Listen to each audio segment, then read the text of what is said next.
So one of the doctor again, he asked like, sir, you explained everything, but you did not say the answer. You did not write the answer in the presentation, sir. See, I explained the complete topic, and again you are asking. See, the answer is anterior communicating artery. Okay, why? Because anterior communicating artery, the most common site for berry aneurysm, and the percentage is something near 40%. Now that is followed by middle cerebral artery. How much? 34%. Now that is followed by posterior communicating artery. How much? 20%. That is followed by posterior cerebral artery. How much?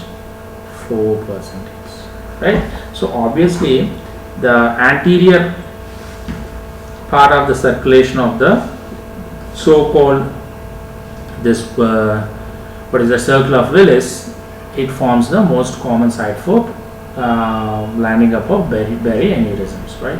So that is the answer. Okay, but anyhow I will open this session, right? So I want to discuss something about aneurysms in depth. Aneurysms in depth. So we will discuss something deep about the aneurysms, right? So actually I just want to ask you one question. Will the large aneurysms have the higher risk of rupture or the smaller aneurysms? Which one has the higher risk? Obviously the larger aneurysms, right?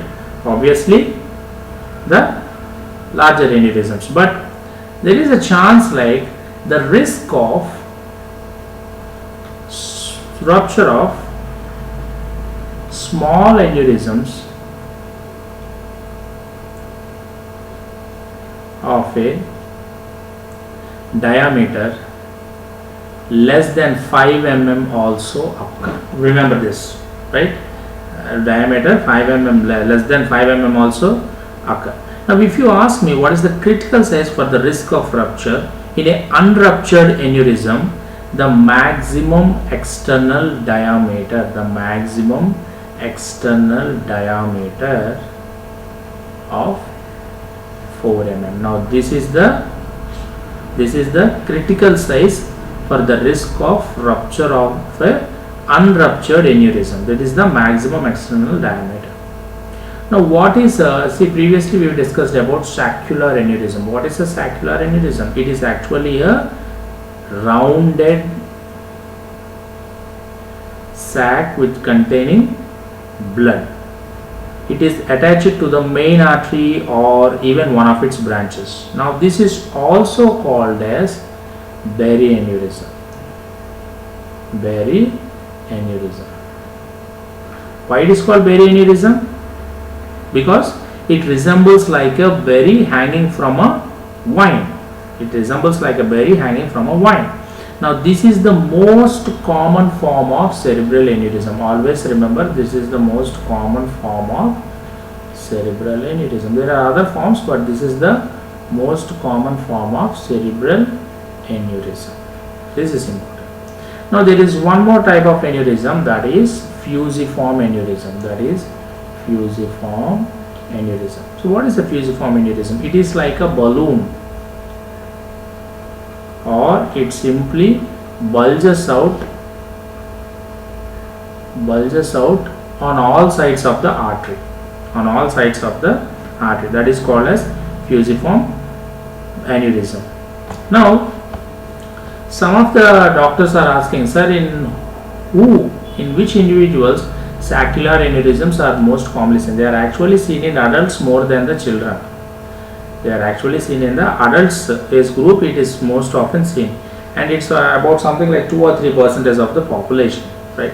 Now there is one more type of aneurysm, that is mycotic aneurysm. So this has a predisposing etiology with an infection. If there is a presence of infection which might lead to the damage to the wall of the blood vessel, that leads to formation of an aneurysm, that is called as mycotic aneurysm. So what happens is there will be effect to the arteries in the brain, right? The infection weakens the artery wall, ultimately leading to the bulging. Now if you come to the size, regarding the size, there are three: small, large aneurysm and gigantic aneurysm. Small means how much? It is less than 11 millimeters. Large means 11 to 25 millimeters, and gigantic means more than 25 millimeters. These are the three sizes in the aneurysm, right? Now if you ask me which size aneurysm are the most likely to rupture, obviously the largest size aneurysm, they are the most likely to rupture. Remember, they are the most likely to rupture. See, it's the simple concept. As the size increases, the vessel wall thinner, it becomes thin. Ultimately, the aneurysm can easily rupture. So the largest aneurysms are the ones which are most likely to rupture in a person who previously did not show any symptoms, right? Now if you come to the unruptured aneurysms, most cerebral aneurysms you see, they do not show any symptoms until they either become very large or they rupture. And if you talk about the small unchanging aneurysms, they obviously they do not produce any symptoms. Okay. Now a large aneurysm that is steadily growing, what happens is, a large aneurysm which is steadily growing, it may compress the vessels or the neural tissue that is present around, and it may lead to some of the symptoms like pain, numbness, weakness, as well as sometimes even paralysis on the one side of face. There will be a dilated pupil, that is mydriasis, dilated pupil, as well as sometimes you might have a double vision, or is called diplopia.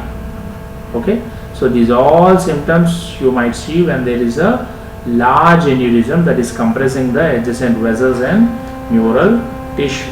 So if you ask me, sir, so which size of aneurysm will obviously leads to rupture? Any large aneurysm, the largest of its kind, will obviously undergoes rupture. Now when talking about the ruptured aneurysm, see, these all are caused by, see, these all symptoms which we discussed here, it is actually seen in an unruptured large aneurysm. These all symptoms will produce large aneurysm. But if you ask me about a ruptured, sir, what about a ruptured aneurysm? What all symptoms that you can observe? If an aneurysm simply ruptures or bursts, obviously a patient always experiences a sudden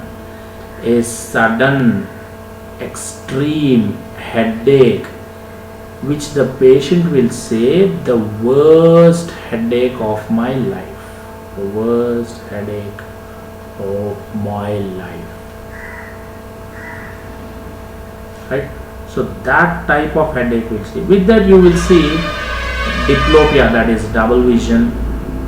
Mostly the person will present you with vomiting, nausea, as well as stiff neck. Some patients will present with a symptom like stiff neck, as well as the patient may be sensitive to light. He may also show signs of photophobia. Photophobia is the characteristic feature, or it is most prominently seen in which infection? Everyone, rabies. Remember, rabies is a which shaped virus? It's a bullet shaped virus. It is a bullet shaped virus, rabies. Okay. Now coming back to aneurysm, so what all other symptoms you see in rupture? That is seizures, loss of consciousness, even sometimes, this is important, cardiac arrest might also occur. Even cardiac arrest. Now there is, for example, if an aneurysm did not burst, but it is not even intact also, but it is slowly leaking, some blood. Now what is that aneurysm? That is called as leaking aneurysm. Yes, you heard it right. See, the name itself denotes the meaning. It's a leaking aneurysm. So it will leak some small amount of blood into the circulation. Now this small amount of blood which is leaking is called as sentinel bleed. It's called as sentinel bleed, right? Now sentinel or warning headaches, what we actually come across, these are sentinel or warning headaches. They result from an aneurysm which actually leaks some blood. That means these aneurysms, they suffers a tiny leak days or weeks prior to the significant rupture. So this leaking of blood occurs days or weeks prior to a significant rupture. Obviously that leaking of blood, that sentinel bleed, will cause some warning headaches.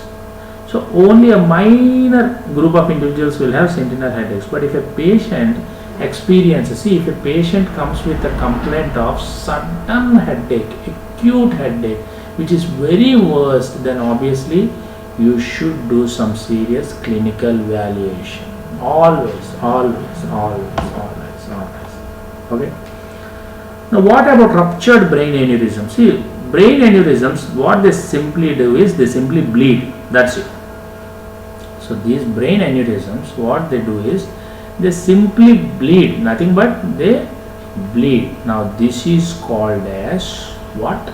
They can be called as subarachnoid hemorrhages.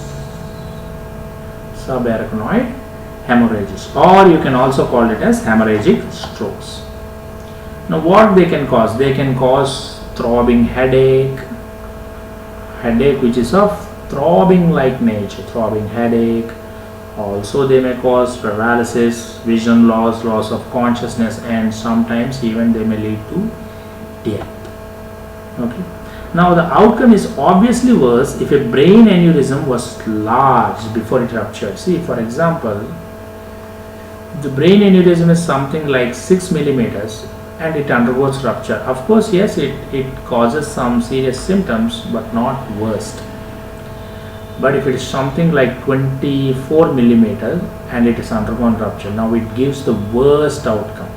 Trust me, it gives the worst outcome. Even it may lead to death. It may lead to paralysis, coma, and death. Okay. So you can just simply say it like the symptoms of a ruptured brain aneurysm, it tends to worsen quickly over minutes. Something like quickly over minutes. You just, if there is a ruptured aneurysm, you should do an emergency treatment. Don't wait and watch until it goes like a serial. No, don't do some serial episodes there, Bollywood serial or Tollywood serial. You just emergency, as fast as you can, you do the emergency treatment. Don't wait for anyone, right? But remember one thing, most of the brain aneurysms, they don't cause death. Just remember this. They may lead to paralysis, they may lead to diplopia, they may lead to morbidity, but not death. Mostly. Why? Because most of them, they do not rupture even. That is the reason. They do not even rupture, right? So that is the reason. So when a large brain aneurysm ruptures, but yes, see, it is like a double-edged sword.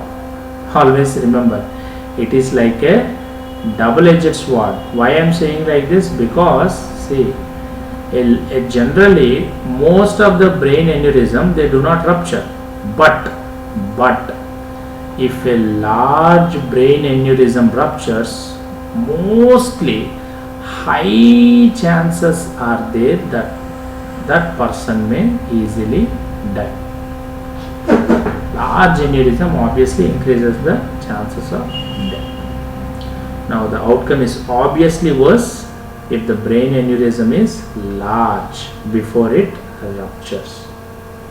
And if it caused bleeding and compression in a critical area of the brain, such as brainstem, ultimately it leads to coma or asphyxia, and finally it leads to death. That is all about aneurysm. I think this is sufficient for NEET PG as well as INICET. Even this will be helpful for NIMHANS. Yes, NIMHANS also. Okay, so we will come back again with a new topic. Until then, thank you.